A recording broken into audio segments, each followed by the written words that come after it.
Bismillahirrahmanirrahim. Assalamualaikum warahmatullahi wabarakatuh. Halo teman-teman semuanya, perkenalkan nama saya Muhammad Abdir Jarafi dengan NIM 2410605007. Saya dari program studi Informatika, Fakultas Sains dan Teknologi UIN Sunan Kalijaga, Yogyakarta. Pada kesempatan kali ini saya akan membawakan sebuah materi yang berjudul Sejarah Perkembangan Al-Quran Pasca Kodifikasi, lebih tepatnya setelah masa kekhalifahan Utsman bin Affan, yang dimana merupakan sebuah proyek tugas akhir ujian akhir semester dari mata kuliah Ulum Al-Quran yang diampu oleh Ibu dosen Ibu Nikmah Atifah SAG MAG MPD. Sebelum kita menyelami lebih dalam tentang bagaimana Al-Quran berkembang setelah distandarisasi, ada baiknya kita kilas balik sejenak ke sejarah penulisan dan kodifikasinya. Ingatlah bahwa Al-Quran awalnya ditulis secara terpencar di berbagai media pada masa Nabi Muhammad SAW.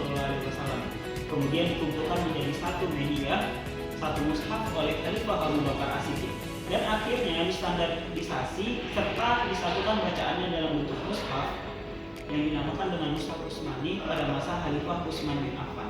Proses inilah yang menjadi fondasi utama bagi kemurnian dan keaslian teks Al-Quran yang kita miliki sampai hari ini hingga masa saat ini, dan menjadi merupakan sebuah titik tolak bagi perkembangan Al-Quran pada saat ini.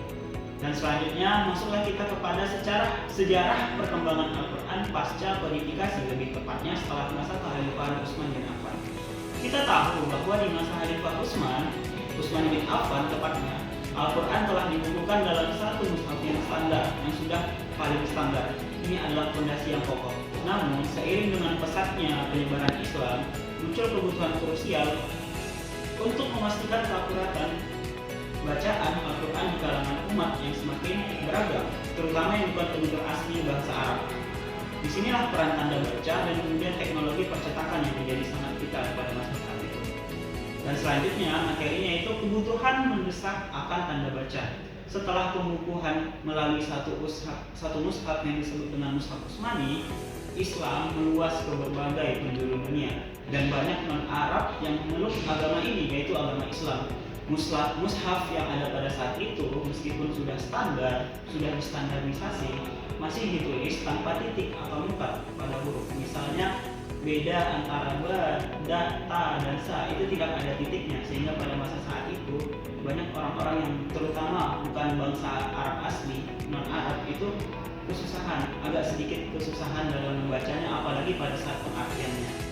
Dan juga ada tanpa kata atau syake yang menunjukkan vokal, yaitu vokal fathah, kasrah, dan dhammah. Bagi penutur asli Arab di masa Nabi dan sahabat, membaca Al-Quran tanpa tanda baca bukanlah suatu masalah yang besar, karena mereka memahami konteks dan kebiasaan bahasa Arab. Namun bagi kaum muslimin baru seperti dari Persia, Syam, Mesir, dan wilayah lainnya, ketiadaan tanda baca ini seringkali menyebabkan kesalahan dalam membaca dan memahami Al-Quran. Mereka kesulitan membedakan huruf yang mirip atau menentukan pengucapan yang benar. Inilah yang merupakan tantangan yang serius di bagian ini, dan inilah yang merupakan suatu hal yang berpotensi mengancam keautentikan bacaan dalam Al-Quran. Materi yang selanjutnya yaitu peran krusial Abu al-Aswad ad-Du'ali dalam sistem tanda baca yang paling awal. Menyadari urgensi ini, salah satu tokoh besar di era tabi'in pada saat itu, beliau bernama Abu al-Aswad ad-Du'ali, tampil dengan inovasi yang sangat revolusioner. Atas dorongan dari Gubernur Basrah, Ziyad bin Abi, Abu al-Aswad merancang sebuah sistem tanda baca yang paling awal ini. Sistemnya sangat cerdas. Ia menggunakan titik-titik berwarna untuk menunjukkan harakat atau vokal pada setiap huruf. Contohnya, jika sebuah huruf memiliki harakat fathah atau bunyi A, ia menempatkan satu titik di atas huruf. Selanjutnya untuk kasroh atau bunyi I, ia menempatkan satu titik di bawah huruf. Dan untuk dhammah, bunyi U, beliau menempatkan satu titik di depan hurufnya. Nah, untuk contoh visualnya pada masa Abu al-Aswad ad-Du'ali saya tampilkan di sini. Contohnya huruf mim dengan harakat fathah, beliau menempatkan satu titik di atas huruf mim tersebut. Selanjutnya huruf lam dengan harakat kasroh, beliau menempatkan satu titik di bawah huruf tersebut. Selanjutnya untuk huruf dal dengan harakat dhammah, beliau menempatkan satu titik di depan huruf tersebut. Nah, titik-titik ini awalnya ditulis dengan warna tinta yang berbeda dari tulisan mushaf aslinya. sedangkan mushaf aslinya itu berwarna hitam yang menyatu, sementara tanda titik oleh Abu al-Aswad ini itu berwarna merah. Ini adalah langkah awal yang paling monumental untuk membantu pembaca non-Arab melafalkan Al-Quran dengan benar, meskipun belum ada tanda titik pembeda huruf seperti yang kita kenal sekarang.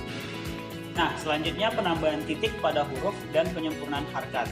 Nah, sistem Abu al-Aswad ini memang sangat membantu dalam harkat. Namun, masalah perbedaan huruf yang mirip bentuknya seperti huruf ba, ta, sa, fa, dan juga qaf masih ada, sehingga muncullah suatu inovasi yang baru. Inovasi selanjutnya yaitu datang dari para ulama seperti Yahya bin Ya'mur dan Nasar bin Asim. Mereka adalah murid-muridnya Abu al-Aswad yang kemudian menyempurnakan sistem penulisan Al-Quran dengan menambahkan titik-titik diakritik atau yang disebut dengan nukot pada huruf-huruf yang bentuknya sama namun bunyinya berbeda.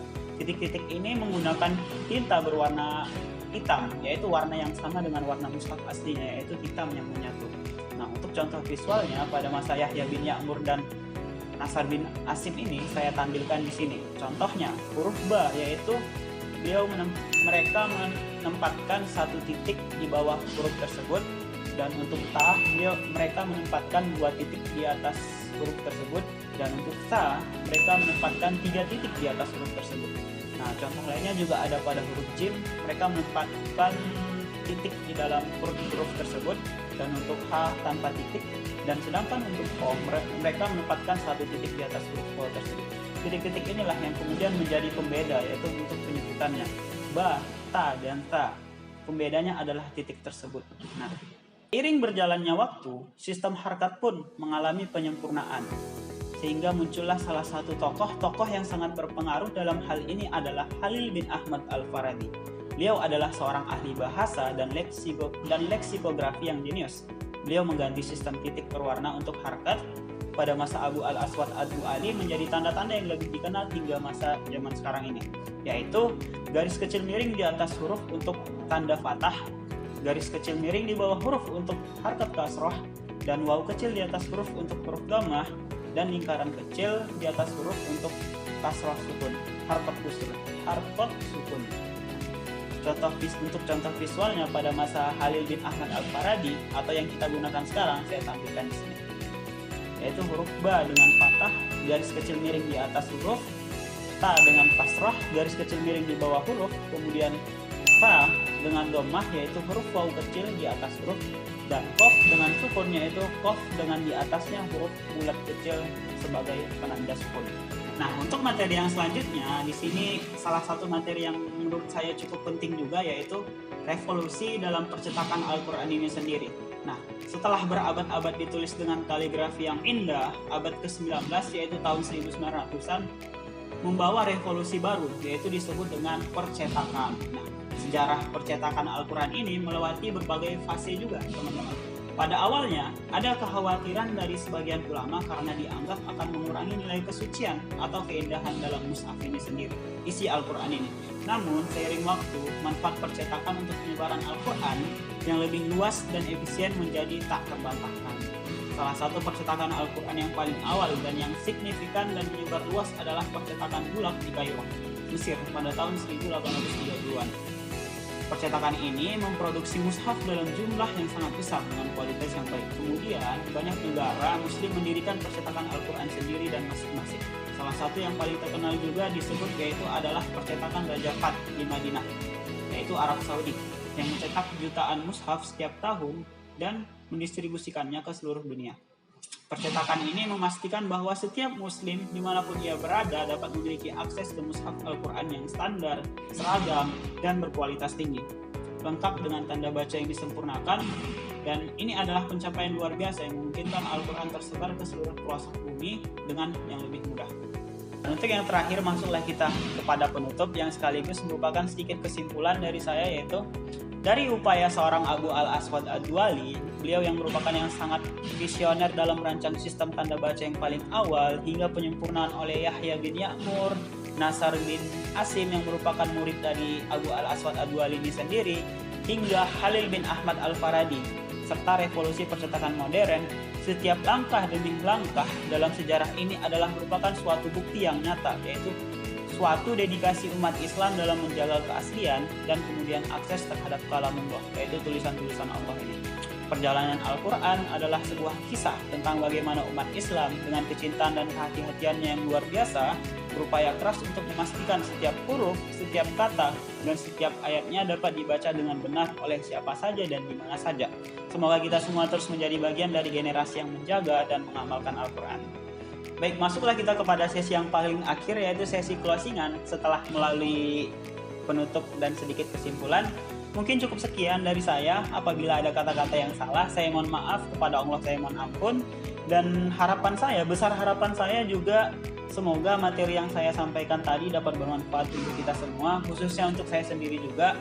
Dan tidak lupa, jangan lupa untuk like, komen kalau kamu punya pandangan lain terkait sejarah perkembangan Al-Quran pasca kodifikasi, di mana kurangnya, di mana yang ingin ditambahkan. Nanti kita bisa diskusi bersama di forum lain. Dan yang terpenting yaitu jangan lupa subscribe untuk support konten edukasi saya selanjutnya. Mungkin cukup sekian dari saya. Akhirul kalam, wabillahi taufik wal hidayah. Assalamualaikum warahmatullahi wabarakatuh.